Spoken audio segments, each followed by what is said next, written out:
వాళ్ళని క్లాస్లో చూసే టీచర్స్కి తెలుసు వాళ్ళు ఏమనుకుంటున్నారు, వాళ్ళు ఏం అవ్వాలనుకుంటున్నారు, వాళ్ళ ఇంట్రెస్ట్ ఏమున్నాయి. ఈ ఈ విషయంలో కూడా మీకు అవేర్నెస్ తీసుకురావడానికి, చైతన్యం కల్పించడానికి ఈ కార్యక్రమం ఉంది. ఇప్పుడు చూడండి, ఇప్పుడే చూస్తున్నాను పిల్లలకి మొత్తం హోలిస్టిక్ రిపోర్ట్లో సో వాళ్ళ మార్క్స్ అంటే వాళ్ళ పేరు, వాళ్ళ డీటెయిల్స్, ఆధార్ కార్డు కాకుండా వాళ్ళు ఎన్ని రోజులు క్లాస్ అటెండ్ అయ్యి ఉన్నారు ప్రతి నెలలో, వాళ్ళు ఏమైనా అబ్సెంట్ అయ్యింటే కూడా అక్కడ రాస్తున్నారు.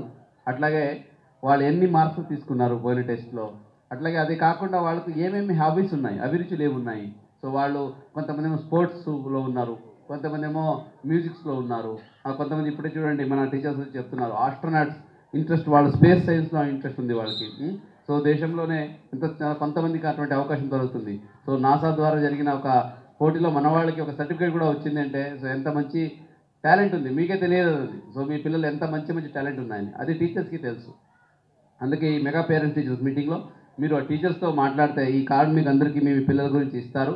దీంట్లో వాళ్ళ ఏదైతే వాళ్ళ టాలెంట్స్ ఉన్నాయో వాళ్ళ గురించి ఇన్ఫర్మేషన్ రాస్తారు.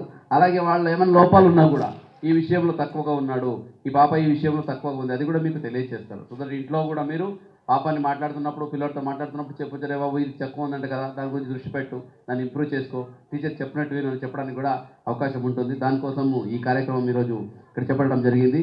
ఇదే కాకుండా ఇప్పుడు స్కూల్ గది చూస్తున్నారు, ఇవన్నీ మీరు కూడా వెళ్ళి క్లాస్ రూమ్స్ చూడండి. మీ బాబు కూర్చొని, మీ పాప కూర్చొని చదువుతున్న స్కూల్ ఎలా ఉంది, రూమ్ ఎలా ఉంది, డెస్క్ ఉన్నాయా లేదా, బోర్డు ఉందా లేదా, ఎటువంటి ఎన్విరాన్మెంట్లో వాతావరణంలో పిల్లలు చదువుతున్నారని మీరు వెళ్ళి చూడండి. సలహా సూచనలు ఉంటే కూడా ఇవ్వండి. ఇప్పటికే ఇక్కడ ఉన్న మా టీచర్స్ అలాగే హెచ్ఎం గారితో మాట్లాడుతుంటే తెలిసింది ఈ స్కూల్ చాలా చక్కగా రాష్ట్రంలోనే ఒక మంచి పేరు తీసుకువచ్చే స్కూల్ అయింది.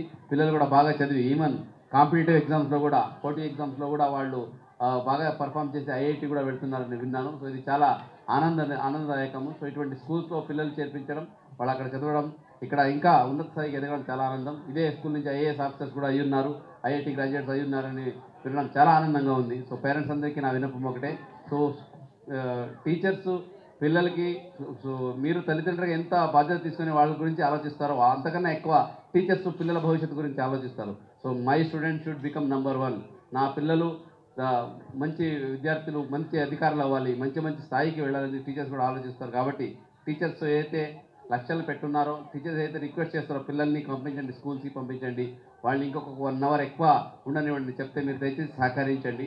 మీ సలహాలు ఉంటే కూడా చెప్పండి. ఇప్పుడు స్పోర్ట్స్లో ముఖ్యంగా ఇప్పుడు క్లాస్ రూమ్ తర్వాత స్పోర్ట్స్ ఉంటాయి కాబట్టి అక్కడ ఎక్కువ మీరు టైం ఇవ్వాల్సిన అవసరం ఉంటుంది. చూడండి నేషనల్ లెవెల్లో మన పిల్లలు సెలెక్ట్ అయ్యి ఉన్నారంటే ఎంత మంచి అది అచీవ్మెంట్ అని ఈ సందర్భంగా నేను భావిస్తున్నాను. సో ఇదే ప్రకారంగా ఇప్పుడు ఒక స్కూల్లోనే కాదు, మన జిల్లాలో ఉన్న అన్ని స్కూల్స్లో, మన రాష్ట్రంలో ఉన్న అన్ని స్కూల్స్లో ఇదే లెవెల్కి రావాలి. సో బికాజ్ పిల్లలు ఒక బ్లాంక్ స్లేట్, బ్లాంక్ పేపర్ లాగా మనం ఏం రాస్తే అది రాయబడుతుంది అక్కడ. సో మీరు మంచిది రాస్తే మంచిదే కనిపిస్తుంది, మీరు ఏమి రాయకపోతే బ్లాంక్ కూడా ఉండిపోతుంది.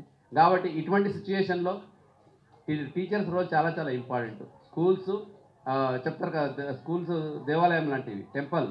ఓకే, సో ఇక్కడ పిల్లలు ఏమనుకుంటే అది అవ్వచ్చు. సో దానికి తగ్గట్టుగా సపోర్ట్ చేసే టీచర్స్ ఉంటారు, వ్యవస్థ ఉంటుంది. సో మీ పేరెంట్స్ నుంచి నాకు కావాల్సింది ఏంటంటే సో ఆ సపోర్ట్ పిల్లలకి, నువ్వు క్లాస్కి టైంకి వెళ్తున్నాడో లేదో ఒకసారి చూడడము, అక్కడ సపోర్ట్ చేయడము, ఆయనలో ఏమైనా అనుకోలేని అవసరం లేని మార్పులు వస్తే అది టీచర్స్ నుంచి కూడా తీసుకురావడము. ఓకే, ఇప్పుడే